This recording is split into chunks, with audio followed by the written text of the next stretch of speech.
What does life after Shedeur Sanders, Travis Hunter look like for Deion Sanders? We're going to talk about it.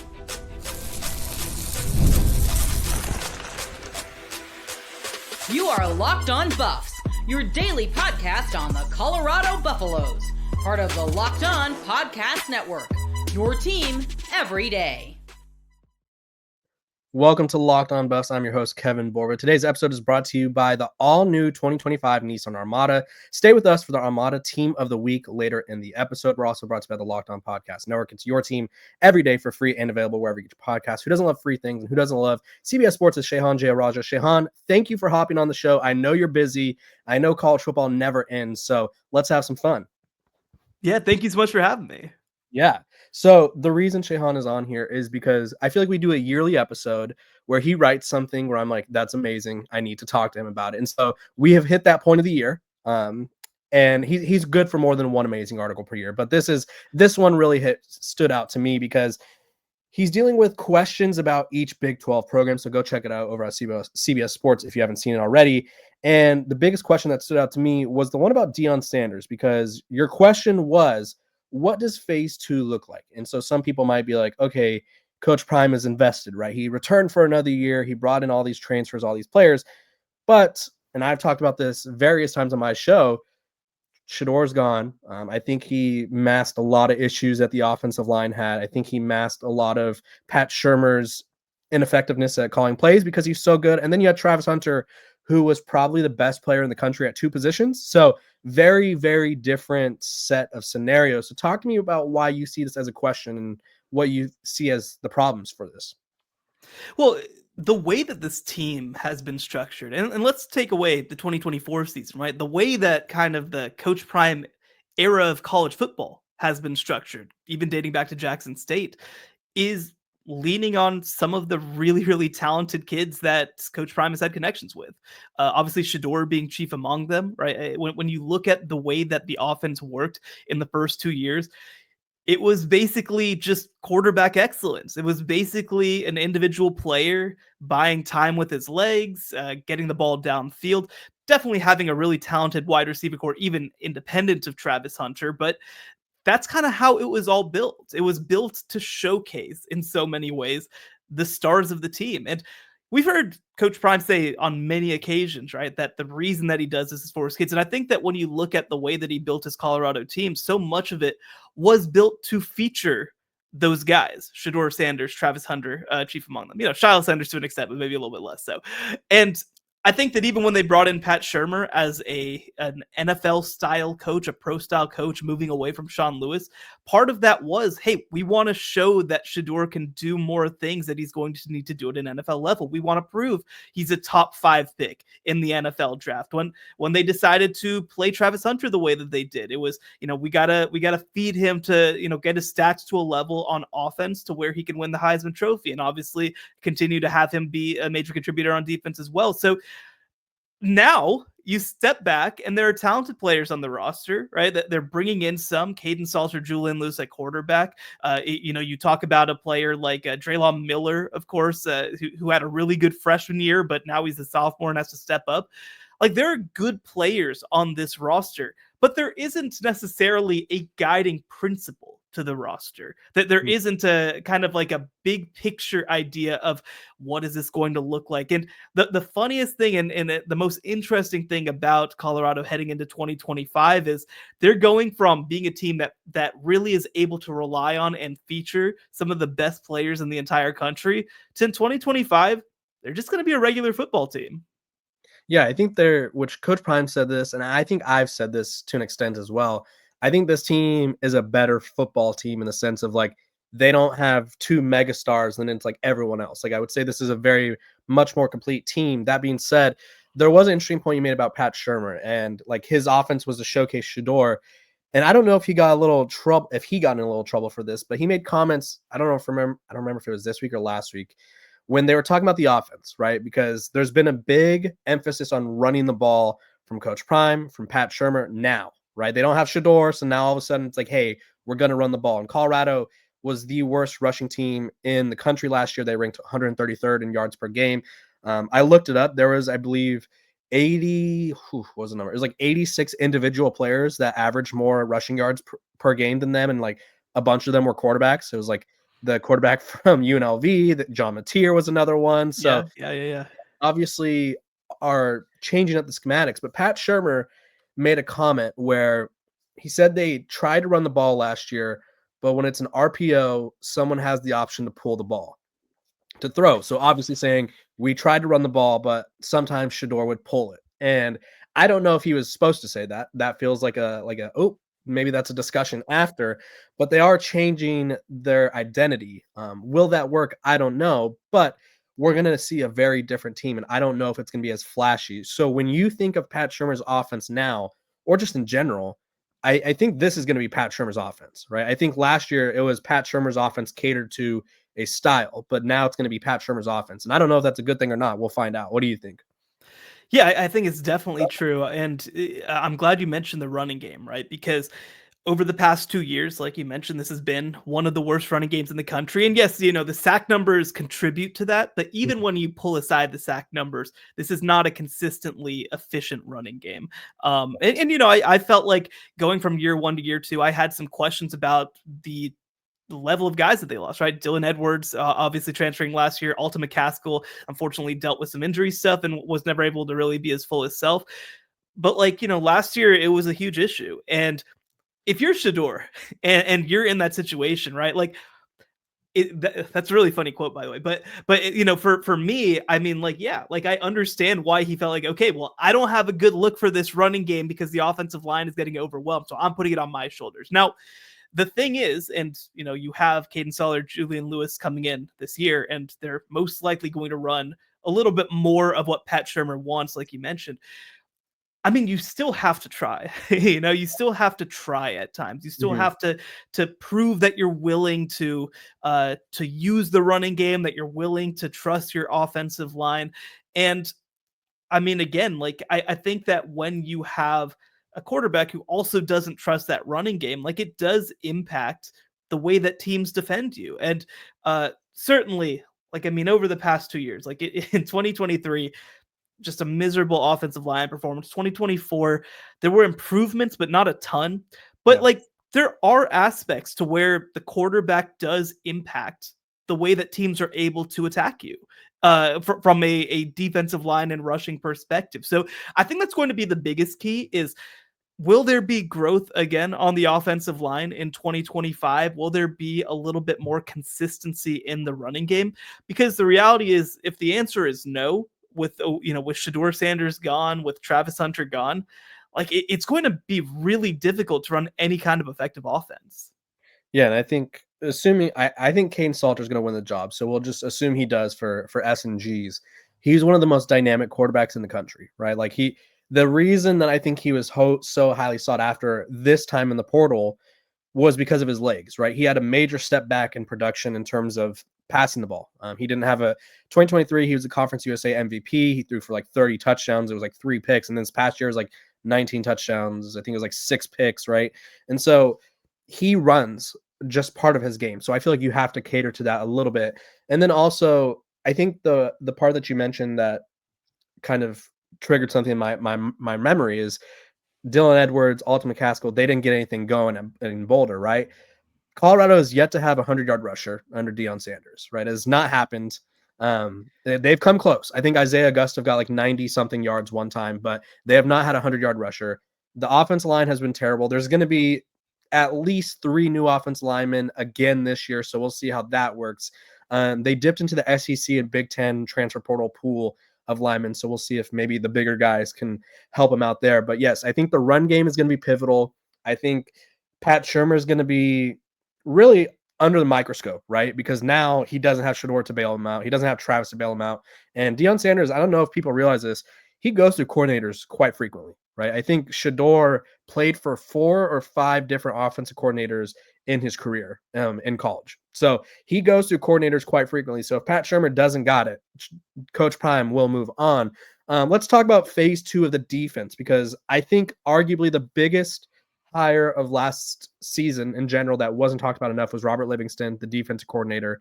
Kind of turned this group into a ragtag hey, we're just a bunch of good individuals, to like, hey, this is one of the best defenses in the Big 12, led the conference in sacks. And my favorite story is um, he came in with no playbook and he was just like, what are we good at? And then we'll go from there. So Coach Prime pays him, makes him the highest paid um, Colorado assistant in program history. And now he's back again. The Saints really wanted him and he's back again. So let's talk about the defense. I think the defense could sort of be their strength, whereas the offense, it won't be a weakness, but I don't know if it'll be a strength as much as it was last year. What do you think? No, absolutely. And I think you're right to mention, like, the difference to me between 4-8 and 9-4, like, Shedeur was good both years. Travis Hunter was good both years. The difference between 4-8 and 9-4 was Robert Livingston. And I really liked the talent that they brought in on the defensive line last season. Like, I felt like that was the place where they had the most potential. But it wasn't just the talent that they brought in. It was also the way that they were schemed. It was the calls that they made. And, again, like, I think that there were lapses, certainly, right? Like there were breakdowns, certainly. But, like, I think that more often than not, these guys were in the right place and in the right call. And, if individual players obviously made plays or didn't, but, like, I thought that they were very well coached overall as a unit. And I think that in 2025, if Colorado's going to have success, like, this has to be a team that maybe is defensive led in some ways, right? Because you do have, like you said, that consistency and system. You have that consistency at the coordinator position. And also, like, I think that when you look at this roster, like, this team is not built to the same extent to get into shootouts. Like you do not want to be in 48, 42 games with this roster. Yeah, I think you can get into, 31, 28 games. I think that certainly this roster is capable of that. But I think that also when you look at this team, like, I think that you want to slow the pace down a little bit versus some of the past couple of years, right? I mean, I think that Shedeur was passing the ball, 400, 500 times in a season over the past 2 years. Like, I think that the defense gives you the ability to control games to a little bit more of an extent. Now, again, there is turnover, right? Like, there is talent turnover. Certainly, the best cornerback in college football is among them. There are guys at linebacker and on the back end who are going to be gone, guys on the defensive line. But again, what I loved about their 2024 transfer class is that they did have some guys with multiple years of eligibility who will be back in 2025. And my hope certainly would be that some of these guys who maybe weren't big time players in 24 are able to kind of step up and develop. And the fact that Colorado's been able to mostly keep them around, I think, is huge.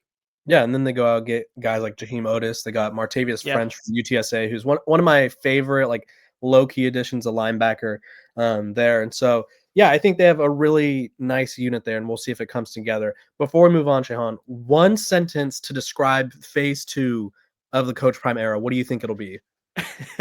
I'll go back to kind of what I said before. It's going from featuring some guys to being a real complete football team. And that's going to be a fascinating dynamic to watch. Okay, there's going to be a lot more pressure on this team, I think, because obviously when you're Coach Prime, your teams can never fail, or they can never afford to fail miserably. So if they win 7 to 8 games, great. If they finish sub 500, it's going to get really loud. All the people that were there in 2023, they will come back out of the bushes. That's how it usually works. When we come back, we're going to be talking about Coach Prime's proposal to change spring football forever.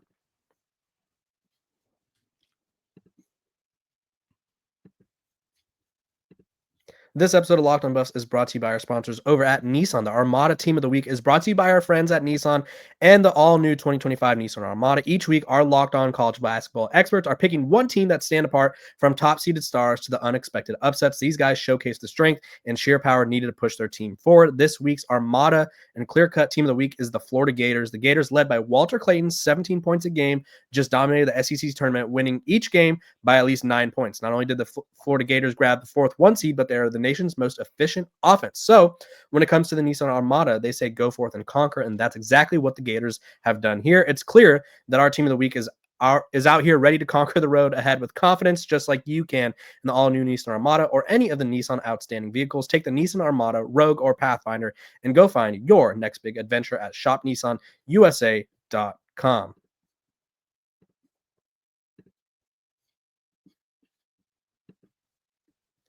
This episode of Locked On Buffs is also brought to you by our sponsors over at Fabric. Life moves fast, Shehan. This one could be you, especially when you have a family. One day you're watching your kids take their first steps, and before you know it, they're off to college. That's why securing their future is so important. Fabric by Gerber Life makes it simple to get lifetime insurance that fits your family needs. With Fabric, you can apply for term life insurance online right from your couch. You could be covered in under 10 minutes, and in many cases, no health exam is required. My favorite part, I guess, would be the peace of mind. As a future parent, I would want to make sure that my family is financially protected no matter what happens. Fabric gives me that peace of mind. Join thousands of parents who trust Fabric to help protect their families. Apply today in just minutes at meetfabric.com/lockedoncollege. That's meetfabric.com/lockedoncollege. Policy issues issued by Western Southern Life Insurance Company, not available in certain states. Prices subject to underwriting and health questions. Do make sure to go get Fabric by Gerber Life because we all want to take care of our family.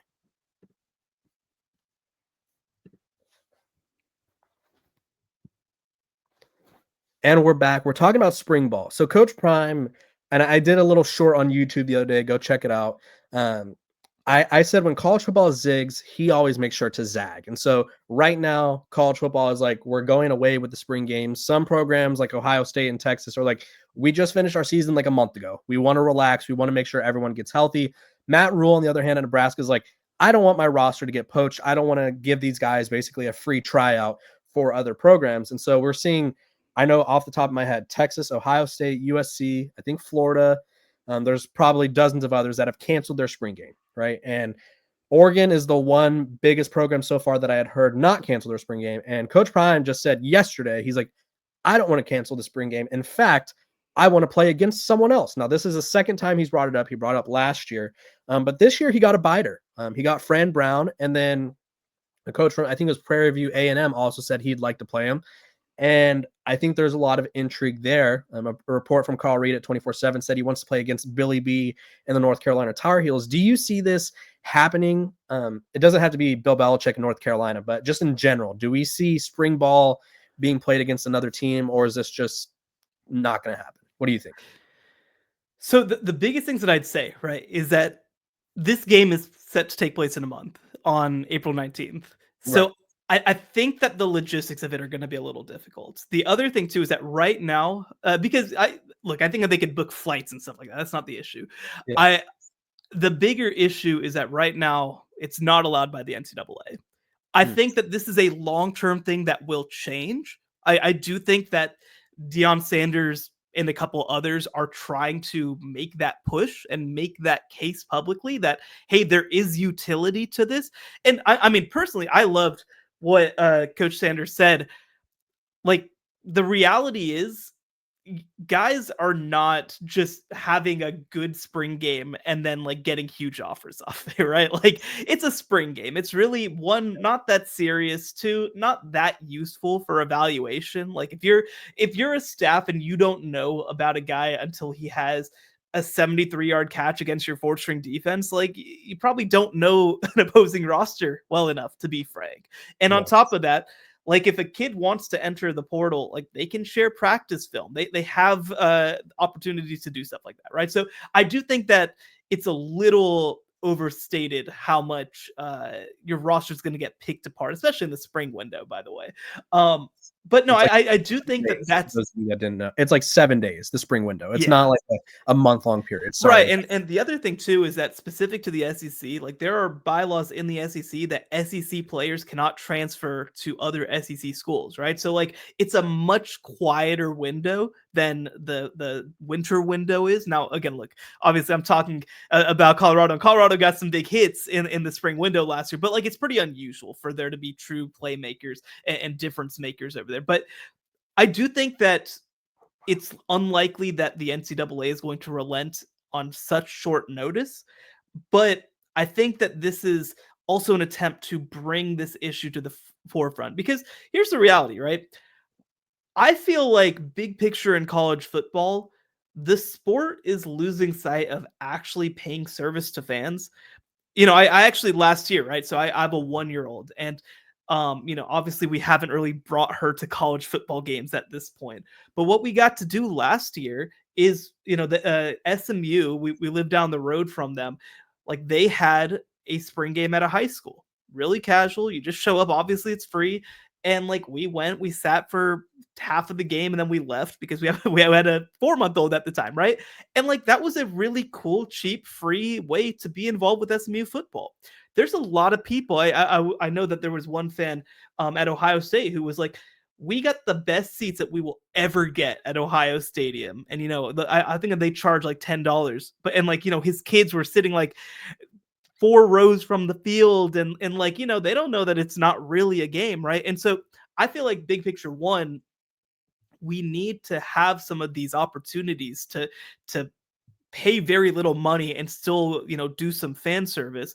But, and the other thing too, is that I think that especially as we're filling up schedules, 9, 10, 11 power conference games, like I think that there's opportunity there. I love that you mentioned. I actually hadn't seen that Prairie View's coach, Tremaine Jackson, right? Like he had stepped up and mentioned, and like Tremaine Jackson is an up and comer in the industry. He actually just won national titles at Valdosta State in Division II, and like this is a great opportunity for him on a weekend when nobody else is really going to be watching football because there's not a lot on, to like put his team in front of the country.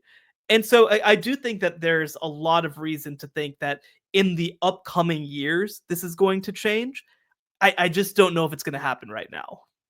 Yeah, I think honestly, if it were to happen right now, it would have to be like a complete like FU to the NCAA, which they've been getting a lot of recently, right? which yeah, maybe they file a lawsuit and get a stay. I mean, Lord knows that we've seen a lot of that lately. Yeah, just file a restraining order against them and be like, you don't govern us for the one day, because honestly, it might work, right? At this point, I feel like every time someone files a lawsuit against the NCAA, it's like, oh, they just won. That's why we have guys who are older than me.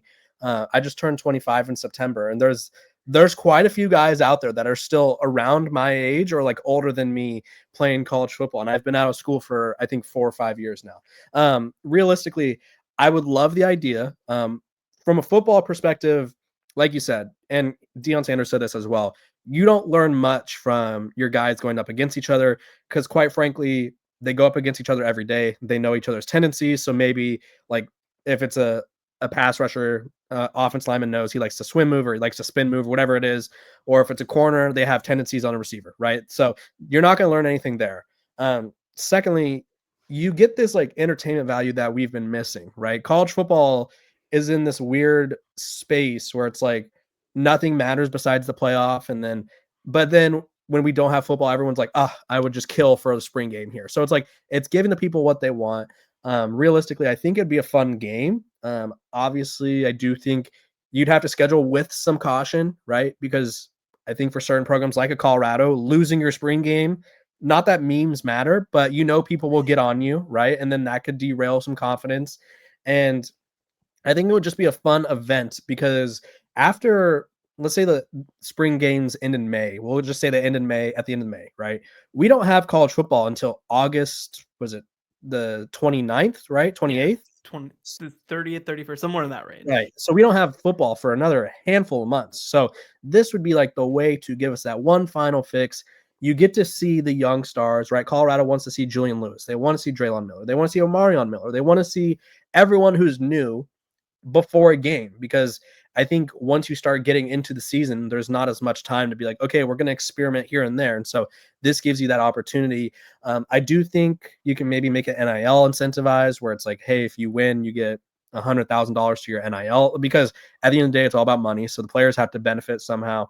But I think this could be a great idea. I think the things that'll ruin it, I'll give you a quick list. The NCAA will ruin it because they hate doing anything that's good for them. I think if it turns into the NFL training camps where there's like brawls every day, that'll quickly ruin it, because I don't think any college program is going to want to pay for their team to go out and then get into fights. I'm not saying it will happen, but when you start mixing in other teams, that can happen. And then the third thing, as soon as someone gets injured, it's going to be over, right? Then we're just going to go back to like okay, we should have never played spring games to begin with. Yeah, and no, I mean that last one especially, like I do think that that's going to be the biggest case people make against it. I will say I'm a little less worried about the fight thing. Like as long because practices are closed, right, in college football at least. So like no, like fights happen a lot more often than you think, Right. even in regular camps. But I do think that the injury piece is going to be real. I mean, this is the thing too, right? So I was talking to a former walk-on who played at Clemson, and like, this player, maybe got into a game like once, right? Like a real college football game. Mhm. And so like, here's the reality: you don't have to play your starters past like the first or second drive. Like you don't have to. Maybe you rotate guys in. Maybe you play the quarterback with some of the youngsters. Whatever it is, right? But like, you don't have to play your starters that long.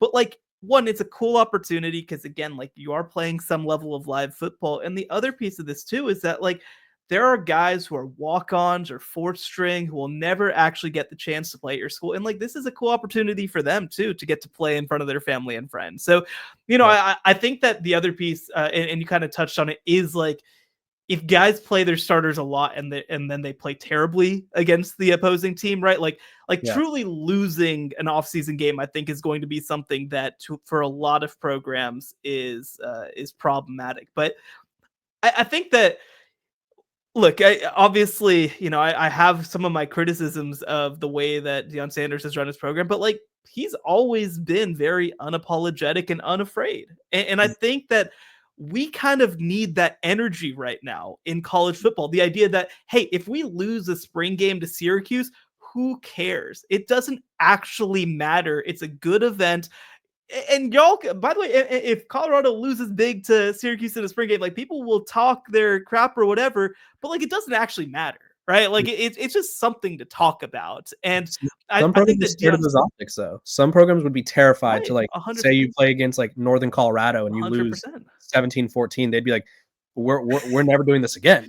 Yeah, and I think, again, like, that's how I think that like the energy from that perspective that Deion Sanders brings to college football is something that I think in a lot of ways has been sorely needed, because there just isn't a coach or a program right now that's as willing to just say, hey, screw it, why not? Yeah, I think it's a mindset that we've been missing. It's a mindset that I didn't realize we were missing until he started doing it, because he started saying like, "Who cares?" And I'm like, "Who does care?" Right? Like, who really cares outside of like the traditionalists that are like, "This isn't how we do things." But like, those people are being silenced every day with the transfer portal or conference realignment, so it doesn't really matter. But I love the idea. I think if anyone were to do it, it'd probably be Bill Belichick. Obviously, Fran Brown already signed up, but Bill Belichick, NFL guy. He's fresh out of the NFL. Gives his team some attention. I don't know if he'd like the camera crews around because he just bailed on Hard Knocks like a week ago. But I think Billy B would probably at least be open to the idea in the future. I don't know about first year, because I saw a video of his quarterbacks trying to throw into a net. Wasn't great, but you never know what could happen. When we come back, I'm going to be questioning Shehan about Coach Prime's contract issues. Is Colorado offering him enough? Should he be paid the highest in the Big 12? We'll talk about it all, but first, a quick break.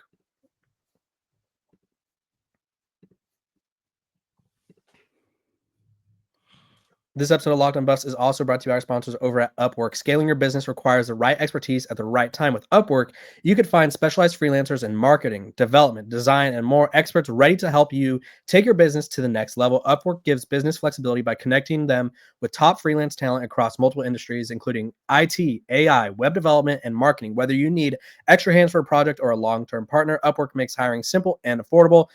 It's fast and easy. Posting a job is free and simple, and within a day, you'll have multiple qualified candidates to choose from. So visit Upwork.com right now and post your job for free. That's Upwork.com. Upwork.com to connect with the top talent and grow your business today. It's March Madness, and our guys at Locked On College Basketball are doing a really cool thing. Let me show you. The NCAA tournament is here, and so is the Bracket Breakdown. Locked On Podcast Network and Amazon Fire TV channels are teaming up to deliver NCAA tournament coverage like never before. Watch studio shows featuring former players and Locked On's local experts as they guide you through every upset, buzzer beater, and bracket matchup. Stream it all for free on Amazon Fire TV channel. Search Bracket Breakdown to see it all for free. It's your team every day. Go check them out. They got Gordon Hayward. They got a WNBA star on the panel. They got a really fun little situation going on over there covering March Madness. Shehan, let's talk about Coach Prime's contract. So I don't know if this is going to be as big of a story as I think it is, but I feel like we're laying the groundwork here for some issues. Let me explain. January, it already feels like a year ago. January, Joel Klatt goes, Deion Sanders has a very, very, very good offer. 3 varies, I believe that the final count was, good offer on the table that he didn't sign, right? So is it money? Is it this? And then there was sort of murmurs that he wants more support for his coaching staff, for the NIL pool, because obviously teams are basically going to be paying players nowadays. So they want more support that way. Is he getting it? I don't know. Is Colorado offering him something that he just doesn't want? I don't know. So my other question is, does he need to be the highest paid coach in the Big 12? I think you can make an argument in the sense of all the value he brings your program, right? He brings in over $100 million for the school. You're nationally televised every single week. I think the only other school to do that this year was Georgia. So Colorado being in the same conversation as Georgia while being 9-4 in the Big 12, pretty big deal. So from your perspective, one, would you make him the highest paid coach in the Big 12 to sort of keep him in Boulder? And 2, what do you make of him not signing an extension? He's in year 3 of a 5-year deal. So there's time, but you never know. Yeah, and it's pretty unusual to only have 2 or 3 years left on a deal. Like, usually in college football, you pretty much almost always are out to 4 or 5 years at any one time. Like, I know I was looking over Wisconsin's contracts. Wisconsin just auto renews, essentially. They add a year on essentially every single year. And so I do think, again, just reading the tea leaves, like, I think that this is Deion Sanders trying to keep some flexibility, because I imagine that any contract that he'd be signing would also have additional money that he would have to pay to get out of it if he decided to leave for another job, for the NFL, whatever it would be. I think, so the question of him being the highest paid coach in the Big 12 is interesting, because there's a couple of different aspects to it. From an on-field perspective, he's done a really good job. But like, so have other coaches, right? Like Kyle Whittingham's in this conference. Mike Gundy, obviously not last year, but generally speaking, is in this conference. Kenny Dillingham is somebody who obviously has been very kind of avowed that he is going to be the coach at Arizona State long term, and he just won the Big 12 last year. So, like, I think that from a pure on-field perspective, my answer would be no. But like you said, I mean, you have to factor in some of that other stuff. You have to factor in the attention he's brought to the program, the gate revenue that he's brought to the program, the merchandise sales that he's brought to the program. But I think you do also have to factor in as well 2 things. One, so we got reporting from my colleague Dennis Dodd last week that all 16 teams in the Big 12 plan to opt into the full rev share of approximately $20.5 million. That's a big chunk of change that schools have not had to be paying before. Everybody's adding a $20 million line item to their budget. The other piece, too, is that, look, Colorado right now is in the midst of a renaissance, but like, just 2 or 3 years ago, we heard Rick George say, we don't even have the money right now to pay his existing contract, right? Like this is not a program that's necessarily awash in money either. And especially heading into 2025, and we've obviously talked about so many of the complications on field that Colorado is going to be dealing with.